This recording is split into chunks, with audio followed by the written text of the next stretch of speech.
Բարի երեկո բոլորին սիրելիներս, բարի գալուստ իմ խոհանոց, այսօր ձեզ հետ պատրաստելու ենք համեղ և գունագեղ աղցան, մատչելի, բոլորին հասանելի բաղադրիչներով, որը հեշտ է պատրաստվում և ստացվում է շատ ախորժելի։ Թավայի մեջ լցնում ենք բուսայուղը, թողնում ենք տաքանա։ Այնտեղ տապակում ենք խորանարդաձև կտրատած կարտոֆիլը։ Կրկին բուսայուղ ենք լցնում թավայի մեջ, տապակում ենք կիսալուսնաձև կտրատած բուլղարական պղպեղը։ Հետո տապակում ենք կիսալուսնաձև կտրատած սոխը։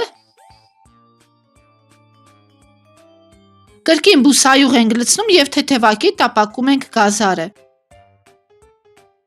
Տարայի մեջ լցնում ենք տապակած կարտոֆիլը, սոխը, բուլղարական պղպեղը, գազարը, մարինացված վարունգը, ոլորը։ Պատրաստում ենք սոուսը, թթվասերը, մայոնեզը, 1 ատամիկ սխտորը, սամիթը իրար հետ խառնում ենք։ Ավելացնում ենք բաղադրիչներին, համեմում ենք աղով, սև պղպեղով, այս բոլորը միմյանց հետ խառնում ենք և մատուցում ենք գեղեցիկ ամանի մեջ, այսպես հեշտ և արագ է պատրաստվում այն։ Սիրելիներս, եթե դուր եկավ բաղադրատոմսը,